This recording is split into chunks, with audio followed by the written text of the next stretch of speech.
Hello there, Mad Mike here, and welcome back to the channel.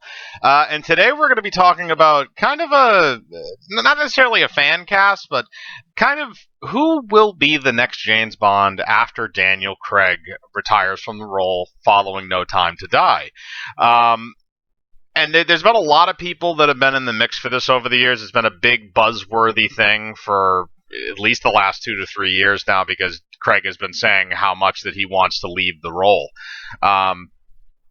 And there's been a bunch of actors that have been kind of in and out of contention. There's been a few mainstays, but I'm going to kind of go over four of them that I think have a legitimate chance at getting the role.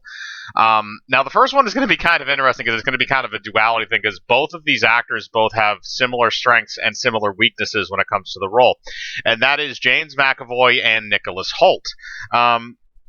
Now, as for strengths, both of them, they're fairly well built. They can bulk up enough to make a convincing James Bond. James Bond shouldn't be jacked out of his mind. Daniel Craig is probably the most muscular James Bond that we've had, as far as walking around with his shirt off and stuff.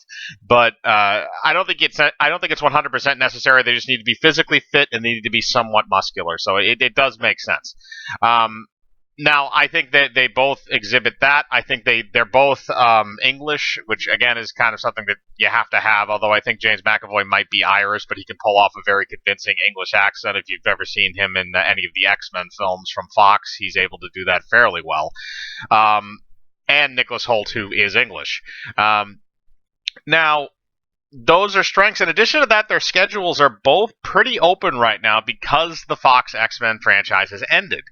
So they're not going to get contracted for any more of those type of movies. They're probably going to be in contention for maybe some other type of superhero roles for all I know, but just saying. So, most of their schedule, I shouldn't say most, but a good amount of their schedule is probably open. They have room to take in one of these franchise type of things. And the other thing is the James Bond movies only come out, every 3 years roughly. So you're not going to have to do like, oh, yeah, I got to be in 3 Marvel movies this year. It's like, no, it's spaced out so they can have other projects that they work on in the off years, so it makes sense. It just means they're going to have a bit of a full work schedule. Now, as for the drawbacks are, the thing is, when you think of James Bond, you think of a man's man. You think of somebody who's, suave, debonair, the coolest guy in the room, drinks his martini shaken, not stirred, that kind of thing. When I think of a James Bond, I think of Sean Connery. That's the first person that comes to mind out of the James Bonds that have already played. And as far as McAvoy and Holt go, I think they just look too boyish. They don't look enough like men. And when I say that, I'm not criticizing their masculinity. They just have boyish-looking faces. If you see them shaved down. James Bond doesn't walk around with a beard. He's nice and clean-shaven, a vast majority of the time. Sometimes he'll have like some stubble or stuff like that, but he's usually fairly, he's cleaned up. He's proper and dapper, and he's in his nice little suit and everything. So they'd have to shave down, and I think they have boyish faces. I don't necessarily know if that's going to be as intimidating or as stimulating as audiences would want. So that's kind of a drawback. Other than that, I think they have the acting ability to do it. Again, it's just convincing the audience of it more or less because of the lack of kind of presence, I guess, they might have. So, but I still think both of them could pull it off. Still think both of them could possibly do a good job. And I still think both of them are probably in contention. Actually, Nicholas Hoult was just in contention for Batman before Robert Pattinson got snatched up for that. I think he might have been another name that was in this too if he hadn't already been brought up for a few different roles lately. But now let's move on to another one, which is kind of it's a bit of the hot button one, and that is Idris Elba. And there's an obvious glaring problem here where James Bond is white and Idris Elba is black. So everybody's been experimenting with this idea over the past few years. They're saying they might do it in the new James Bond movie where I can't remember her exact name. Lashana Lynch, I believe, is her name. I think her last name is Lynch. But she's she played Monica Rambeau in Captain Marvel. And she's also going to be in No Time to Die, and they're saying, oh, she's the new James Bond, she's the new 007. She probably just takes up his number at some point when he semi-retires.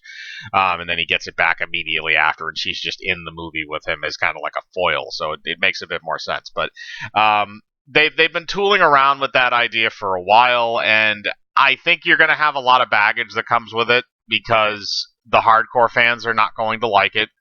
I guarantee you that they will not like that casting choice. Now, I don't think Idris Elba is the type of person who is going to add fuel to the fire. I think overall through his career, he's been a very professional actor.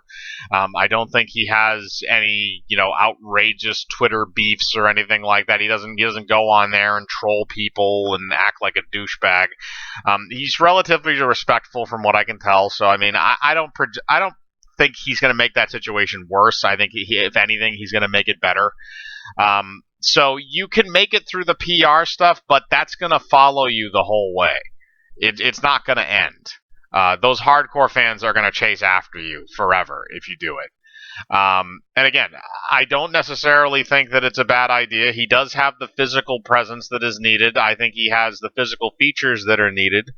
The only other thing that I might criticize is that I don't know if he can necessarily play suave. And in saying that, I haven't seen all of his film and television roles, obviously, but he more or less plays like the rugged badass. He doesn't play really that suave spy type of character. He's usually that kind of scruffy old warrior that just kind of can murk anybody at will. Again, you look at the gunslinger from The Dark Tower. You look at the character he's going to be playing in Suicide Squad 2.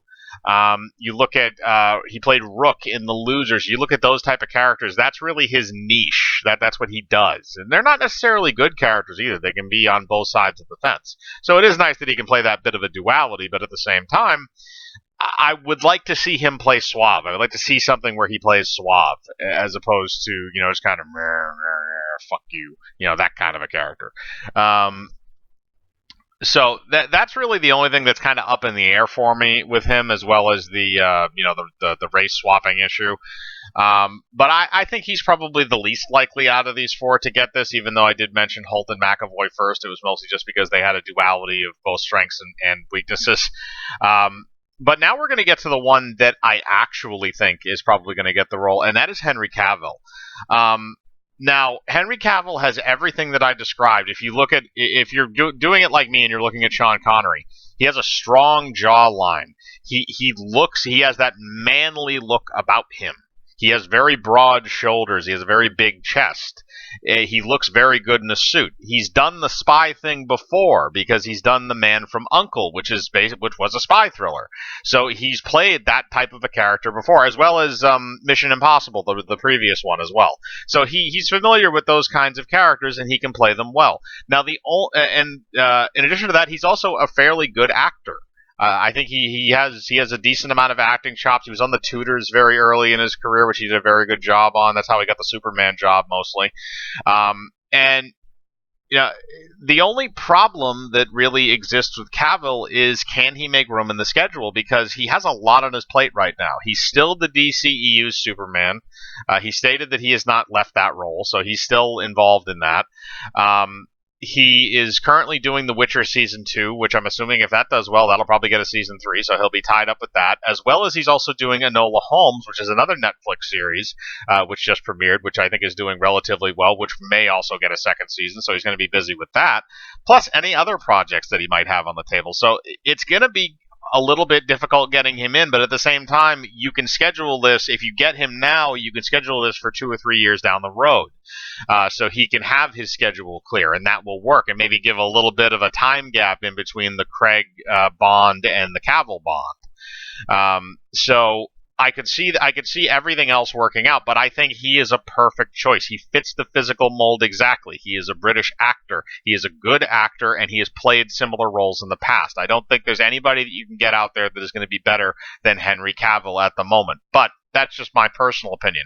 I'd like to know yours. Who do you think is going to be the next James Bond? Was it anybody that I mentioned here, or is it somebody that you think, is kind of a sleeper pick that maybe they'll get it, or somebody you just think should get the role, or the best person you think should fill that role? As usual, put your thoughts below. I like to read them. Hit the bell for notifications, hit the like button, subscribe, and remember, I live my life free of compromise. Do you?